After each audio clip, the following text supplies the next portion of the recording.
Hello दोस्तों start करेंगे आज की आंसर राइटिंग। आज हमारे पास में दिसंबर 5 2020 के अंदर में हमारे पास जो क्वेश्चन है वो आता है पेपर 4 से। पेपर 4 के अंदर में भी हमने पहले इमोशनल इंटेलिजेंस वाला टॉपिक डिस्कस कर रहे थे, उसमें हमने 2 क्वेश्चन देखे थे। तो ये उसी के अंदर में हमारा थर्ड क्वेश्चन आ रहा है इमोशनल इंटेलिजेंस के अंदर ही। क्वेश्चन के अंदर क्या पूछा गया? क्वेश्चन के अंदर पूछा गया, is emotional intelligence influenced by culture mooring? How would you differentiate the applicability of emotional intelligence in Indian society from that of Western society? तो इसमें बोलेगा जो कल्चर इफेक्ट होता है, मतलब वेरियस कल्चर के अंदर में इमोशनल इंटेलिजेंस के ऊपर क्या असर पड़ता है। क्या इमोशनल इंटेलिजेंस कुछ कल्चर के अंदर में कम हो जाती है, ज़्यादा हो जाती है, या इसकी जो वेरिएबल्स हैं उनके अंदर में चेंजेस आते हैं। उसके अंदर में ये बोला गया कि फिर बताओ आप इंडिया और वेस्टर्न सोसाइटी, तो वेरियस कल्चर के अंदर में किस तरीके से इमोशनल इंटेलिजेंस को देखा जाता है उसके बारे में आपको बताना है, डिफ्रेंशिएट इसमें करना है। तो स्टार्ट करेंगे। सबसे पहले हम स्टार्ट करेंगे इमोशनल इंटेलिजेंस को डिफाइन करके। तो इमोशनल इंटेलिजेंस वो एबिलिटी है जिससे हम आइडेंटिफाई करते हैं, मैनेज करते हैं, आइडेंटिफाई करते हैं अपने इमोशंस को, उसके बाद उनको मैनेज करते हैं। उसके बाद में आप दूसरों के जो इमोशंस हैं उनको भी आइडेंटिफाई करके उनको भी मैनेज करने की काबिलियत रखते हो। ठीक है, तो ये हमारे 4 स्टेप के अंदर में इमोशनल इंटेलिजेंस होती है। तो वेरियस कल्चर के अंदर में थोड़ी थोड़ी वेरी कर सकती है जो हमारी इमोशनल इंटेलिजेंस है।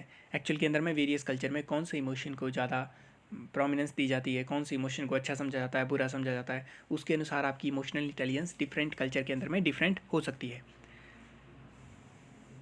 और यहाँ पे आप बता सकते हो कि ऑल दो इमोशन जो है उनको यूनिवर्सल समझा जाता है, उनको यूनिवर्सल समझा जाता है कि सबके अंदर में सेम होते हैं, जैसे एंगर, लव वगैरह ये सब के अंदर में सेम होते हैं। लेकिन काफ़ी सारे रिसर्चर के द्वारा ये बोला जाता है कि जिस तरीके से इनको एक्सपीरियंस करते हैं, इनको हम एक्सप्रेस करते हैं, इनको हम देखते हैं, इसको रेगुलेट करते हैं, ये कल्चर नॉर्म से वेरी करता है। अगर आपके किसी कल्चर के अंदर में एंगर को काफ़ी प्रमोट करते हैं, ठीक है, जैसे रशियन कल्चर के अंदर में, तो उस कल्चर के अंदर में वो ज़्यादा एक्सेप्टेबल होगा।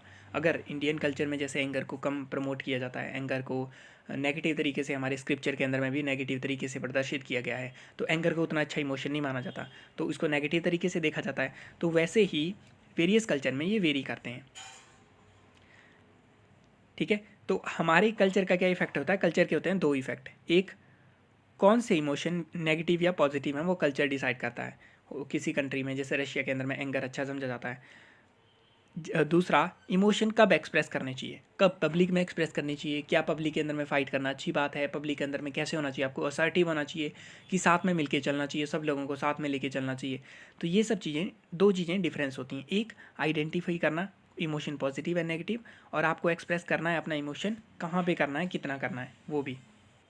जैसे एग्जाम्पल के तौर के ऊपर एक्सप्लिसिट कंप्लीट तरीके से अगर आपने अपना इमोशन दिखाना है, जैसे एंगर, लव, फ्रस्ट्रेशन, जो हमारे कोलेक्टिविस्ट कल्चर है, मतलब जिनमें सब लोगों को साथ में मिलके चलते हैं, जैसे इंडिया, वैसे कल्चर के अंदर में जैसे लव वगैरह, एंगर, फ्रस्ट्रेशन, ये पब्लिक में दिखाना अच्छा माना नहीं जाता।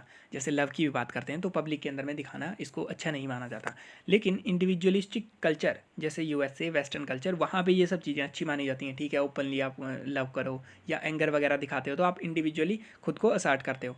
ठीक है, तो ये इसमें डिफरेंस आता है। जैसे इंडिया के केस के अंदर में अगर बात करते हैं, इमोशनल इंटेलिजेंस डीप एम्बेडेड है हमारे कल्चर में, जिसके अंदर में एंगर जैसे इमोशन उनको नेगेटिव समझा गया है, ग्रीड, जेलसी वगैरह नेगेटिव समझा गया है। जैसे भगवत गीता के अंदर में बात चलती है हमारे पास में एक इमोशनल इंटेलिजेंस पर्सन की जिसका नाम है स्थित प्रज्ञा, वैसे ये स्पिरिचुअल शब्द है, उसके अंदर में यूज़ किया जाता है ऐसे पर्सन के लिए जो एनलाइटन हो चुका है। तो उसके करेक्टर बताते हुए क्या बोला जाता है? बोला जाता है जो कि गुड और इविल के अंदर में इक्वेनिमिटी के साथ में रहता है, मतलब उसके साथ में अच्छा हो चाहे बुरा हो, वो काम पोजीशन के अंदर रहता है। ना वो जब अच्छा होता है तो ऊपर उछलने लगता है, ठीक है, और ना जब बुरा होता है तो नीचे चला जाता है, वो एक इक्वेनिमिटी पोजीशन के अंदर होता है। ऐसे पर्सन, मतलब कल्चर के अंदर एम्बेडेड है ये वाला फिनोमिना, प्रमोट किया जाता है स्पिरिचुअली भी कि आप इमोशनली इंटेलिजेंट होने चाहिए। ठीक है, और अगर डिफरेंस की बात करते हैं इंडिया और वेस्टर्न कल्चर के अंदर में, तो क्या आएगा? वेस्टर्न अप्रोच जो है लार्जली डील करती है पर्सन को कैसे कंडक्ट करना चाहिए दूसरों के अराउंड, कैसे उसको व्यवहार करना चाहिए, मोर इंडिविजुअलिस्टिक अप्रोच है। और इंडिया की अप्रोच थोड़ी स्पिरिचुअलिस्टिक अप्रोच है जिसमें सेल्वेशन के ऊपर फोकस किया जाता है, सेल्फ कंट्रोल करना है मोक्ष के लिए। जैसा मैंने बताया, स्थित प्रज्ञा एक एनलाइटेड बीइंग है, तो वो एनलाइटेंड है और साथ में इमोशनल इंटेलिजेंट भी है, प्लस काम है वो काफ़ी ज़्यादा। ठीक है, तो मोक्ष किस तरीके से मिले किसी पर्सन को, उस चीज़ को अचीव करने के लिए सेल्फ कंट्रोल लेके आना है, वो इंडिया के कंटेक्स्ट में आता है। और इंडिया के अंदर में इंडिविजुअल जो है वो इंटरडिपेंडेंट होते हैं एक दूसरे पे, कोलेक्टिविस्ट होते हैं, तो उनके इमोशन, अपने इमोशन को उतनी ज़्यादा उनके द्वारा प्रोमिनेंस नहीं दी जाती कि उनके इमोशन उतने इंपॉर्टेंट है। बट जो हमारा इंडिविजुअलिस्टिक कल्चर होते हैं उनके अंदर में पर्सनल गोल, पर्सनल नीड के ऊपर ज़्यादा फोकस किया जाता है। उसके कारण इमोशन वगैरह भी अच्छे से, मतलब जैसे जोश के अंदर में यस आई कैन डू, और एंगर, लव वगैरह पब्लिक में, वो मतलब उस तरीके का डिफरेंट आता है वेस्टर्न सोसाइटी में और इंडियन सोसाइटी के अंदर में।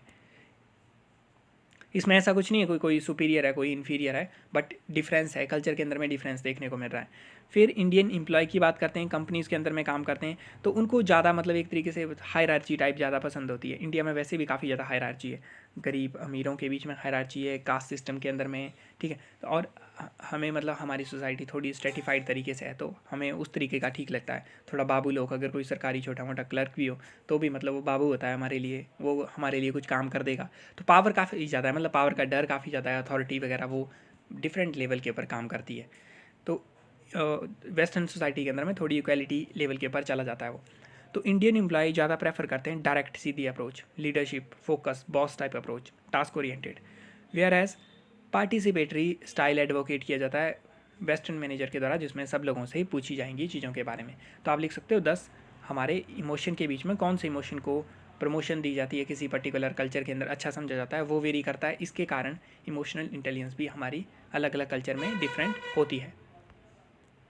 So the today's question is emotional intelligence influenced by culture moorings? How would you differentiate the applicability of emotional intelligence in Indian society from the Western society? So we have to first give definition of emotional intelligence, then we have to say whether it is affected by culture or not. Then if it is affected by culture, then tell the difference between how a emotionally intelligent person in Indian society and Western society would behave. So this should be our structure of this answer. So let us start. First of all, we will give definition of emotional intelligence. So what is emotional intelligence? It is the ability to manage your emotion. It is the ability to identify your emotion. First you have to identify, then you have to manage your emotion, then you have to identify the emotions of other, then you have to manage their emotion. Okay, so it is the ability to identify and manage our emotions and emotions of other. Okay, so in if emotional intelligence we have to manage our emotion plus manage emotions of others. So you should identify also what are the emotions which are acceptable in a particular culture and what are the emotions which are rejected or not that much accepted in a particular culture. Okay, as many researchers say that emotions are universal phenomena, it occurs across time and culture, time and space. So for example, anger, love, these are universal phenomena, but how they are experienced by people, how they are expressed by people, how they are seen by people, how they are regulated are influenced by culture norms. So culture has two effect on emotions, emotional intelligence. First, identifying which emotion are negative and positive. In various cultures, some emotion will be considered as negative, some positive. For example, in Russian culture, anger is considered as a good emotion. And what are the emotions which are considered negative? In Indian culture, anger is considered completely negative. In our scriptures also, it is completely anger is not considered as a good emotion. It is a emotion which can destroy your life. It reduces the power of discrimination between good and bad. So anger is not considered as a good emotion in Indian culture. So first you have to identify the emotion, then which emotion should be expressed and which should be repressed. So these are decided by the culture norms. So emotional intelligence is affected by two parts. First is identify which emotions are negative and positive, and second is which emotion should be displayed in public or not displayed in public. So these are the two factors which affect the emotional intelligence. And in this, for example, if you have to take example, explicit expression of emotions such as anger, love, frustration, it is completely or to a certain extent restrained in public in collectivist culture. Like India, we don't promote open love in parks or train station or somewhere else. It is not considered okay in India, but in individualistic culture, for example United States or Western culture, these are considered okay because you have to assert as an individual. So individual freedom is more prominent. So anger, love, frustration, their explicit expression is considered okay. In Indian context, if we see that our scripture also promote emotional intelligence. Bhagavad Gita talk about a person, an enlightened person called Sthit Pragnya, who is calm, and composed by both good and evil. If something good happen, he is calm in that also, and in if something bad happen to him, he is calm in that also. Means he is not emotionally disturbed who go like this roller coaster and this. So he is calm and composed person who is considered as sthit pragna or an enlightened being. So our scripture also promote this kind of nature of a particular human being who control himself, who has self control himself. For example, Bhagavad Gita consider anger as very negative emotion. If it is not in your control, it is considered very negative emotion, uh, which differentiate between a man and an animal, because man has discriminating power which can discriminate between good and evil. When you become anger, when you become angry, these power of differentiating between good and evil go away, and human behave like an animal. And if you have to differentiate between what are the difference between Western and Indian culture as far as emotional intelligence is concerned, then Western approach is largely focused on conducting people, how to conduct yourself in the presence of other, how to interact with the other person. That approach is present in Western society, but as we discussed in Indian society, it has a great Indian roots or philosophical backing. For example, our scripture for Bhagavad Gita, these promote an individual who is in self-control to attain moksha. For example, Buddhism, Jainism, these religion promote self-control as a way of salvation. And in India, individuals see themselves as interdependent. People are interdependent. They have a collectivist approach toward each other.